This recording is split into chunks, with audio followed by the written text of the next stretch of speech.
Olá! A Rede Vale de Comunicação está em festa. O Jornal Informativo comemora nesta sexta 45 anos. Este e outros assuntos você confere a partir de agora no Redação Informativo.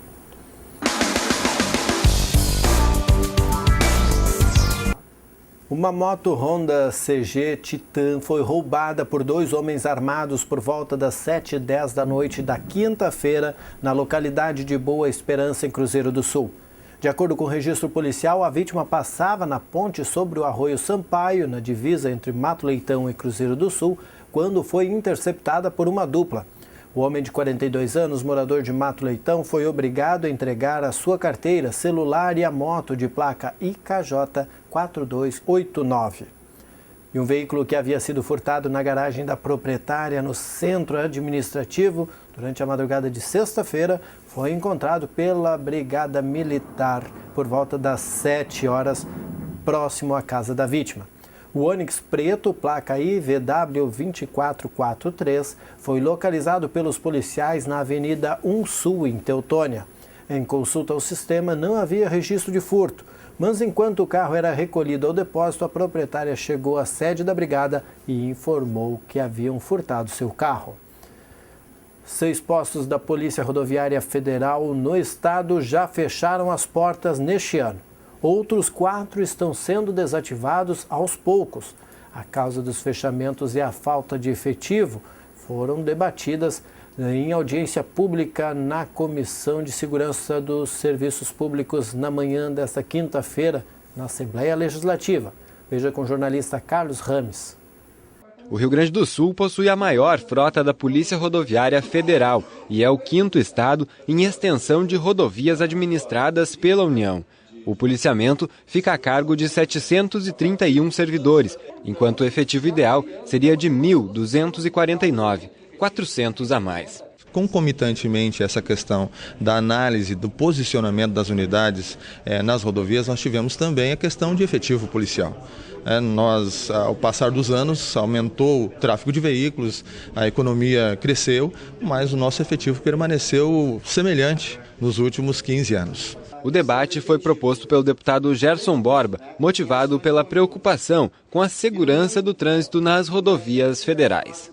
A razão da existência da Polícia Rodoviária Federal, disciplinar, inibir o excesso de velocidade, e a gente, a cada feriado, a cada final de semana, a gente abre o jornal na segunda-feira e cada vez aumenta mais o número de acidentes. E também numa questão de preocupação com a segurança pública como um todo, que além disso, a Polícia Rodoviária Federal, ela é parceira, ela inibe rotas de tráfico de entorpecentes, rotas de fuga de assalto a banco, ela é parceira dos órgãos de segurança para fazer interceptações, a questão do ICM, IBAMA, então todas essas questões. E com a diminuição do efetivo e dos postos, acaba abrindo assim um campo muito grande para esse tipo de crime. 766 aprovados no último concurso para a PRF aguardam convocação para o curso de capacitação.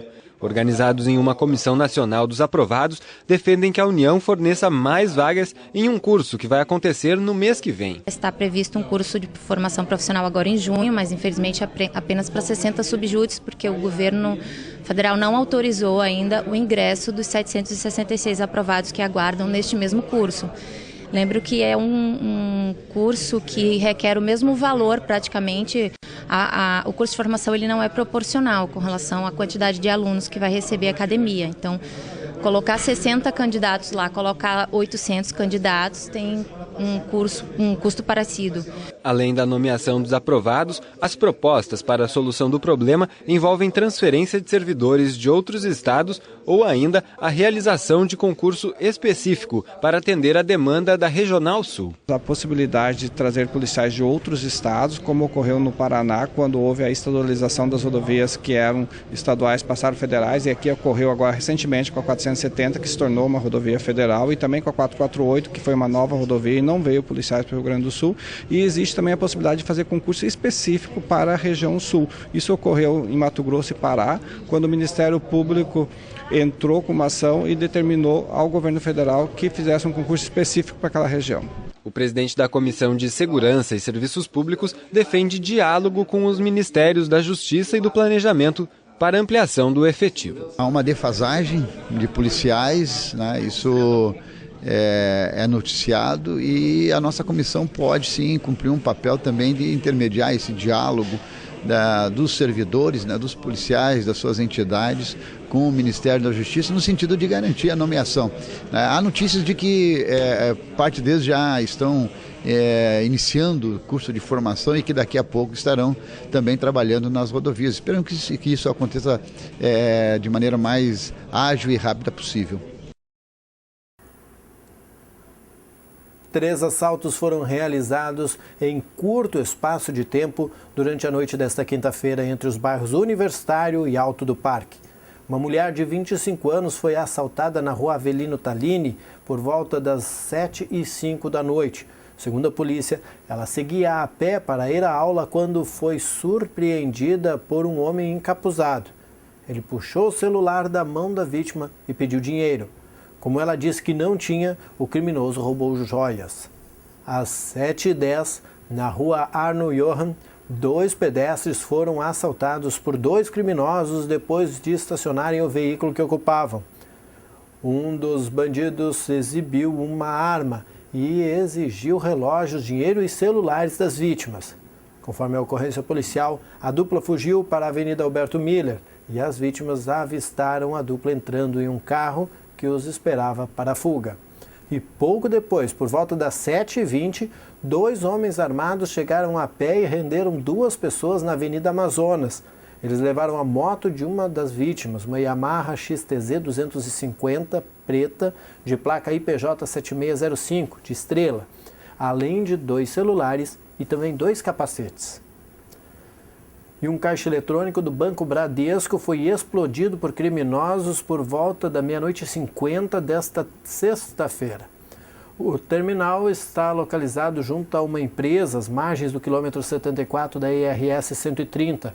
Segundo o boletim de ocorrência, um vigilante ouviu a explosão e, ao deslocar-se ao ir até o local, não conseguiu avistar os responsáveis pelo fato. Um outro guarda da empresa informou que percebeu 2 homens suspeitos correndo em direção à cerca da empresa, possivelmente em fuga para a rua Érico Veríssimo. O policiamento foi acionado, mas não localizou os responsáveis. Em meio a um matagal, foram encontrados uma escada de madeira com cerca de 4 metros de altura, uma faca e um isqueiro. O material foi apreendido. O prejuízo ainda não foi calculado e a Polícia Civil passa a investigar o caso. Uma casa na rua Laranjeiras, no bairro Montanha, em Lajeado, foi arrombada entre a 1 da tarde e as 4 horas desta quinta-feira. De acordo com o registro efetuado na delegacia, foram furtados 2 notebooks, 2 televisores, tênis e joias. A proprietária relatou à polícia que foram retirados os miolos da fechadura de 2 das portas da casa. Olá, nós conversamos hoje com Oswaldo Carlos Van Leuven. O assunto é um dos seus proeminentes filhos, o Jornal Informativo do Vale, que completa 45 anos, dia 8 de maio de 2015. Nessa entrevista, os editores deste jornal, Emílio Rota, editor-chefe, Luciane Schberger Ferreira, editora de pauta, e Márcio Souza, editor executivo. Nós começamos já essa entrevista perguntando, não pelo jornal, na verdade, mas pelo Oswaldo Carlos, que no último dia 23 de abril completou 85 anos. Como o senhor chega aos 85 anos? Até agora, muito bem. E se vocês forem bonzinhos comigo aqui, vai continuar muito bem, senão eu não sei o que vai acontecer. Nesses 45 anos de jornal, qual é a sua maior realização? Ter chegado aqui. E como o senhor vê o jornalismo hoje em comparação ao jornalismo de 1970, quando o senhor iniciou essa empresa? O progresso no jornalismo, pelo menos onde eu trabalhei, no lugar que eu trabalhei, foi muito grande. Eu, quando olho o nosso começo, como nós trabalhávamos, o que nós fazíamos, aquela pressão da comunidade em cima do jornal, os jornalistas olhados sempre como inimigos de todo mundo, né, quando eles falavam a verdade. Quando eles não falavam a verdade, daí eles gostavam bastante. Não era fácil. Foi muito, muito, muito complicado. No rádio era uma curiosidade incrível. E no jornal era uma fiscalização maior ainda. E o que mais lhe surpreende no jornalismo de hoje, seu Oswaldo? A qualidade dos nossos profissionais. Eu, às vezes, me surpreendo com o que se faz aqui no Informativo. Eu pego o jornal e sinto que cada vez o jornal está melhor. Se fez uma revolução há pouco tempo atrás. Os jornalistas estavam trabalhando com muita felicidade, todos satisfeitos, que podiam expressar todas aquelas qualidades que eles têm, e de repente chega a direção e diz: olha, nós vamos ter que aceitar o momento atual que nós estamos vivendo. Eu quero um jornal da mesma maneira como está sendo feito, mas diminuindo sempre que possível as nossas páginas, sem demitir ninguém, dando bastante qualidade, e não se discutiu mais. Nem o editor-chefe, que às vezes fica assim meio nervoso, ele não discutiu. Se é para fazer assim, que se faça. Não se notou a diferença. Inclusive quem nos fiscaliza lá em São Paulo, aquela equipe lá que analisa o nosso jornal, para sempre ter vocês têm os fiscais em cima de vocês, né, para fazer um trabalho bom. Ele me disse ainda ontem, conversando com ele, o jornal continua o mesmo. Seu Oswaldo, nesse período de empresa, nasceu um grande concorrente da mídia impressa, que é a internet. Como é que o senhor vê o fato da internet estar se tornando também um meio de comunicação de massa?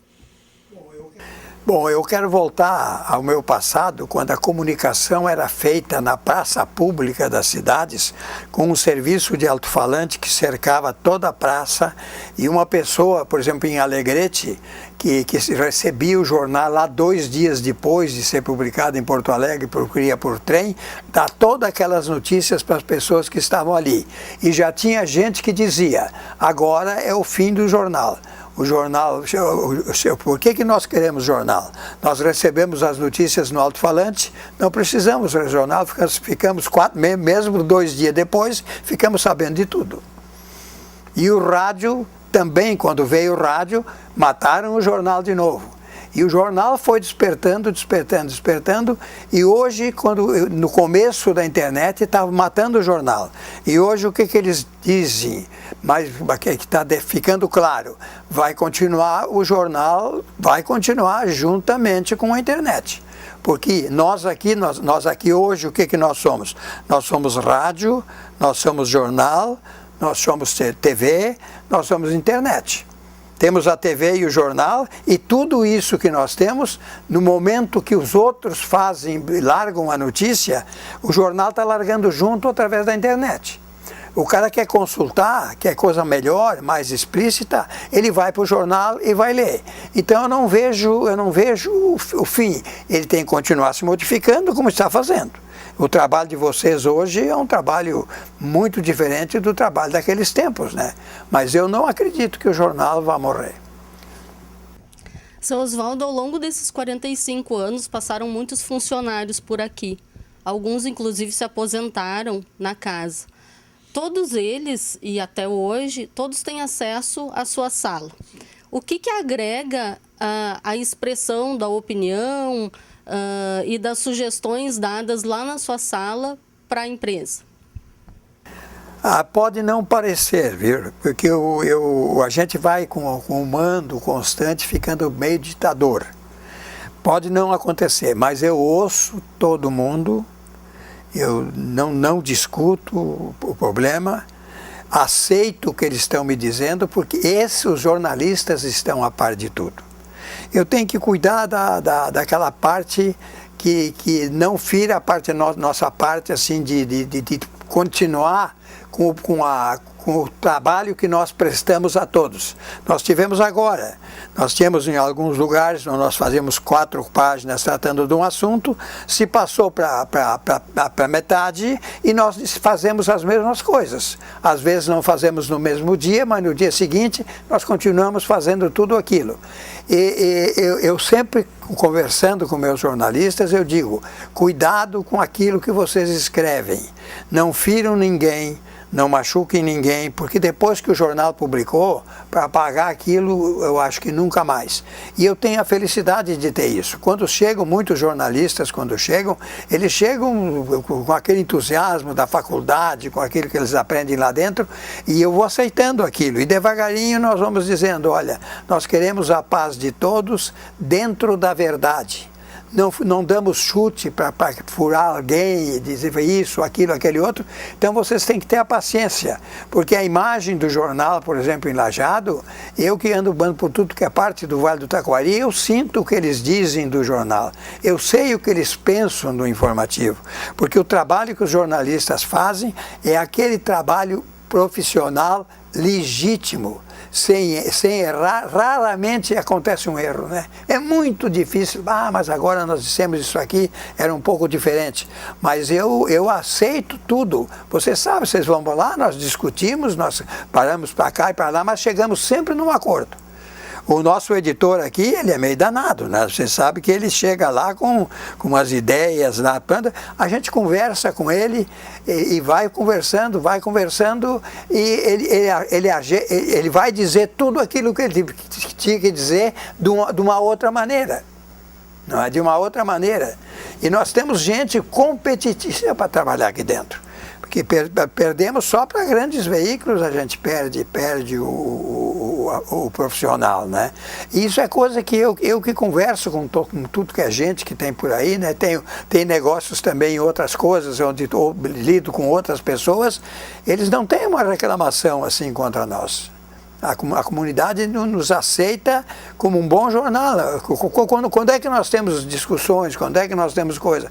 Normalmente não. Até foi publicado aquilo. O nosso relacionamento com as fontes que prestam as notícias, com as autoridades, com o povo, com quem presta serviço social, serviço econômico, é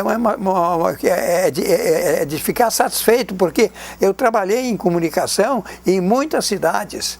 Eu comecei a trabalhar em Caxias do Sul, de Caxias do Sul eu dei um trabalho em Novo Hamburgo, de Novo Hamburgo eu fui para Alegrete, de Alegrete eu fui para o Paraná, trabalhei no Paraná, quando voltei para cá de novo, aí vim para Estrela e vim para Lajeado, daí fiquei aqui.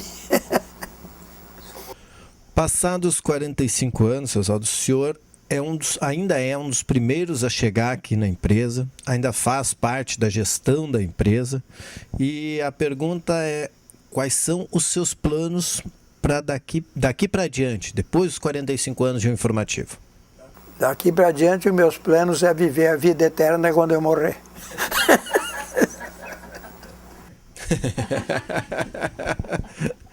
E de empresa, para empresas? A empresa, eu acho que a empresa vai continuar do jeito... Você sabe que eu tenho uma maneira meio diferente de administrar a empresa, né? Eu considero isso aqui a minha família. Quando às vezes tem que tomar alguma atitude, aquilo me dói demais. Eu não queria que fizesse comigo. Então eu não faço com os outros. E nós temos gente aqui com 43 anos, 42 anos, trabalhando aqui comigo. Já tive pessoas que diziam, chegou na idade de aposentar, de ir para casa, para descansar. Eles estão prestando um bom serviço, né? Os editores tiveram a capacidade de colocá-los nos lugares onde ainda tem condições de trabalhar. E isso aí não prejudicou em nada o jornal. Eles não podiam pôr, por exemplo, uma pessoa numa certa idade, não vou citar o nome de ninguém, para ir fazer uma entrevista dos dias de hoje, trabalhar mas o jornal tem o dia de ontem também. E nós podemos usar isso. Eu estou tendo agora uma satisfação incrível com a Helena, né? Ela tem 40 e não sei quantos anos. Na televisão, olha o improviso dela. É um improviso incrível. O Celso, a gente sabe que o Celso é paradão, ele pensa bastante, ele anda devagar, é uma alma, uma santa alma. Onde é que os editores botaram ele? Naquilo que ele sabe fazer. Então, eu manter esses funcionários que eu tenho aqui, eu consigo manter por causa dos editores que eu tenho. Porque se eu tivesse outros tipos de editores, e teve alguns já que falaram comigo, olha, não é tempo ainda, já passou o tempo deles, podemos aposentar para ficar lá. Não, o trabalho de vocês é transformar eles em jovens de novo, dentro daquilo que eles sabem fazer. E isso é que nós estamos fazendo, e é por isso que nós temos esse pessoal todo aqui. Para encerrar, nós vamos fazer uma brincadeira com o senhor. Nós vamos... eu vou lhe passar alguns assuntos, alguns temas. Eu gostaria que o senhor desse uma palavra, a primeira palavra que vier à sua mente, para cada um desses temas. Pode ser. O informativo. Um jornal que busca, ou é uma palavra só, satisfazer a comunidade, os leitores, satisfazer os leitores. Funcionários. No começo, excelentes. Jornalismo. Uma coisa linda. Internet. Atrapalhou. Lajeado. Quando cheguei, não saí mais daqui. Política. Complicado. Deputados. Também. Economia. Pouco entendo. Passado. Bom. Futuro. Melhor. Família. Excelente. Filhos. Também. Amigos. Ótimo. Ivone Vila, sua esposa.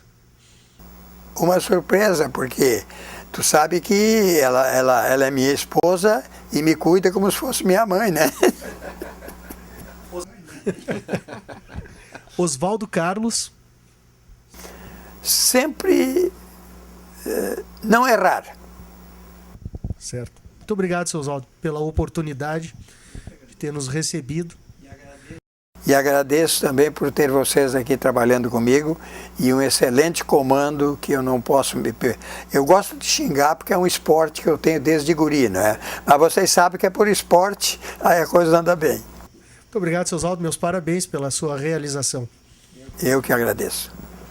Nós conversamos com Oswaldo Carlos Van Leeuwen, falamos sobre os 45 anos do Jornal Informativo, os 85 anos de idade do seu Oswaldo, como é conhecido pela comunidade de Lajeado e também do Vale do Taquari.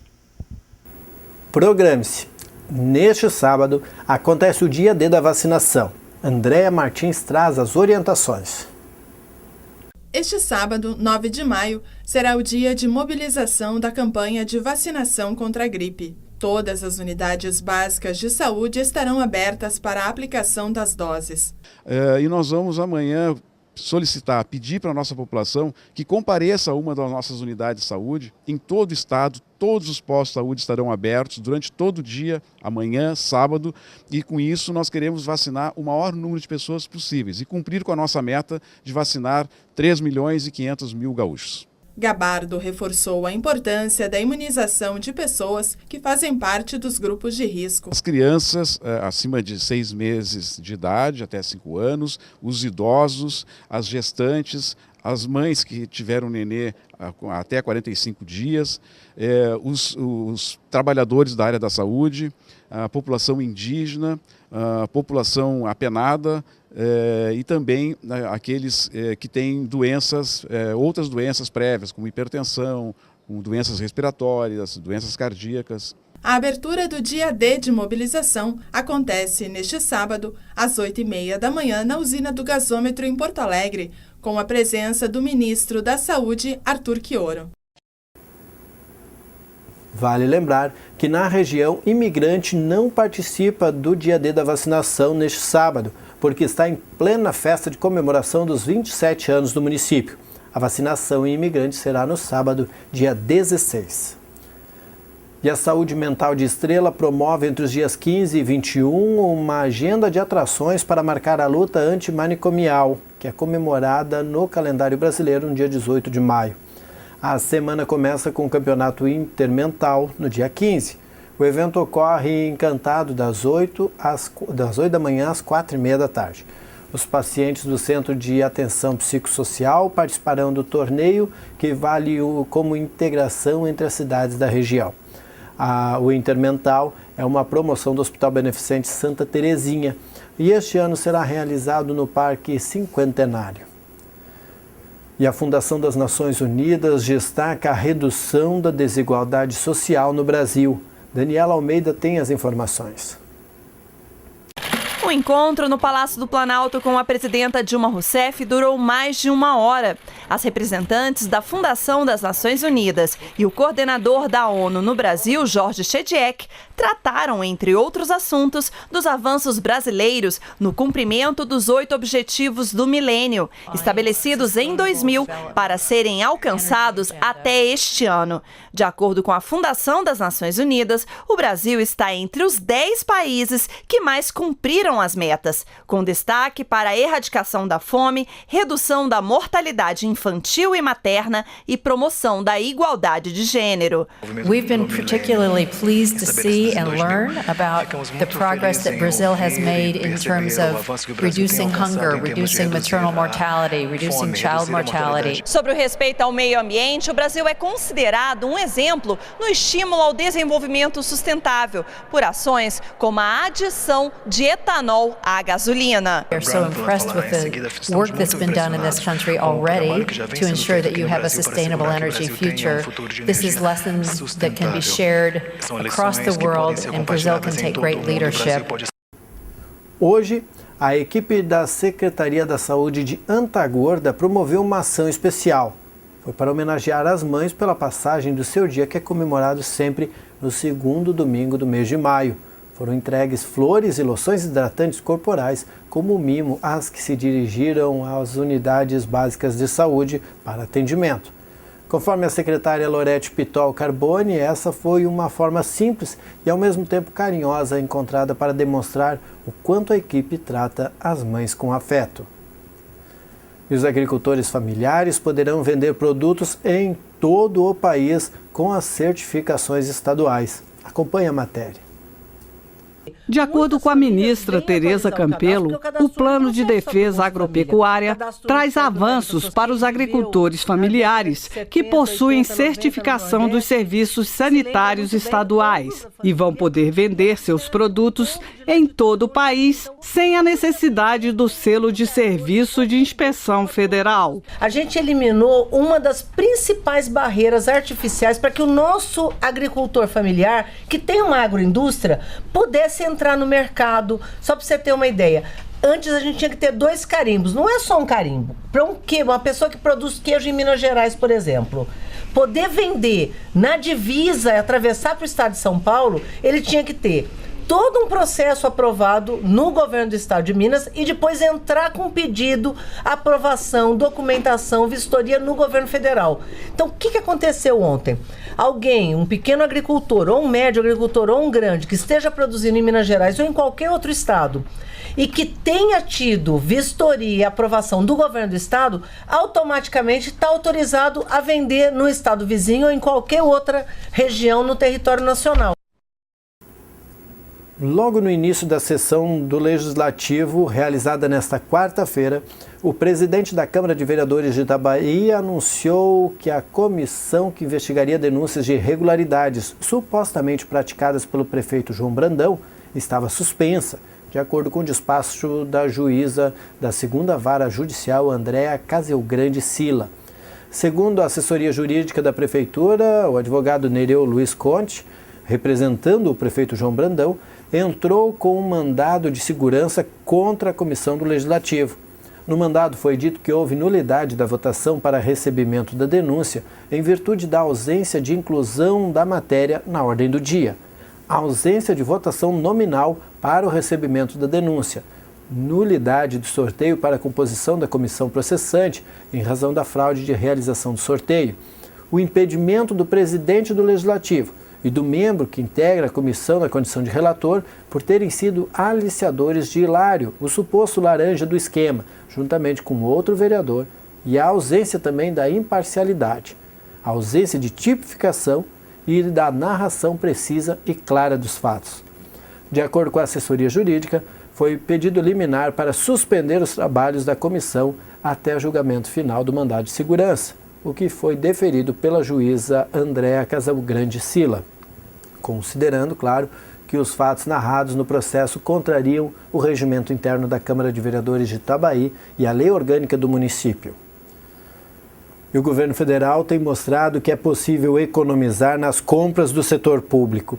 O sistema de compras online do governo economizou 48 bilhões de reais nos últimos 5 anos. Carolina Becker traz as informações. Com o Comprasnet, as licitações para contratar bens e serviços para a administração pública não precisam ser presenciais, e sim online. Desse modo, mais empresas podem participar, aumentando a disputa, diminuindo a burocracia e tornando o processo mais barato. Traz um benefício de maximizar a competição, uma vez que o sistema é todo disponível na internet, então uma empresa não precisa vir fisicamente até o órgão para participar da disputa. Qualquer empresa em qualquer lugar do Brasil pode participar. Com isso nós temos mais competidores. Tendo mais competidores, a chance de ter um preço final mais vantajoso aumenta, né? Além de todos os mecanismos de publicidade e transparência que traz. Pelo site também é possível que qualquer pessoa consulte editais e acompanhe as licitações. Fica registrado na internet, disponível para consulta de qualquer cidadão, quem foram as empresas que participaram, qual foi o preço final vencedor, quem foi a empresa vencedora, que tipo de produto está sendo fornecido e assim por diante. Nos últimos 5 anos, com o sistema de compras, o governo economizou 48 bilhões de reais. Além disso, o sistema também permite verificar se há sobrepreço nas licitações ou presença de sócios em comum nas empresas que participam de um processo de compra. E veja como será o fim de semana com o jornalista Rodrigo Nascimento e a previsão do tempo.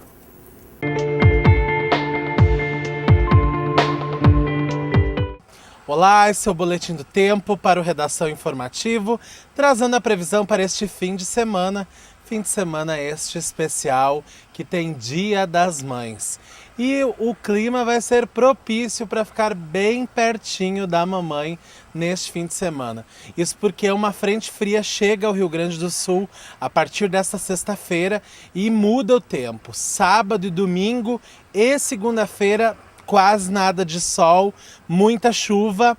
Temperaturas amenas, nem muito quente, nem muito frio, aquele clima de transição. Então, para quem gosta de curtir aquele almoço em família em domingo, vai ser a pedida certa, só que dentro de casa, no aconchego da casa da mãe, com os filhos em volta. Vamos ver como ficam as temperaturas em Lajeado neste fim de semana? O sábado começa com sol, mas ao longo do dia aumenta a nebulosidade e chove até o fim da tarde. A mínima prevista para sábado é de 13 graus e a máxima 26 graus, um pouco mais quente. No domingo, chuva direto. A mínima prevista é de 16 graus e a máxima 24 graus. E para segunda-feira, o sol até pode aparecer entre nuvens, mas a tendência é que a chuva predomine em Lajeado. A mínima prevista é de 16 graus e a máxima é de 24 graus para esta segunda-feira em Lajeado. Nós vamos ficando por aqui então, desejando a todas as mães um ótimo Dia das Mães, que todos os filhos lembrem de dar um abraço ou simplesmente de telefonar para sua mãe, quem não está perto, mande um recadinho, porque mãe é mãe, né, gente? Feliz Dia das Mães a todas vocês que nos assistem. Nós voltamos na segunda-feira, na próxima edição do Redação Informativo, sempre na sua companhia. Até lá!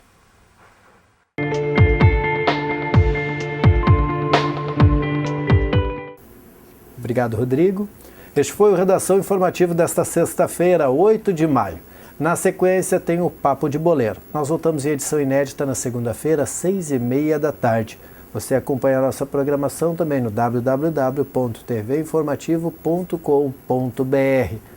Todas as mães, um ótimo fim de semana, um feliz Dia das Mães.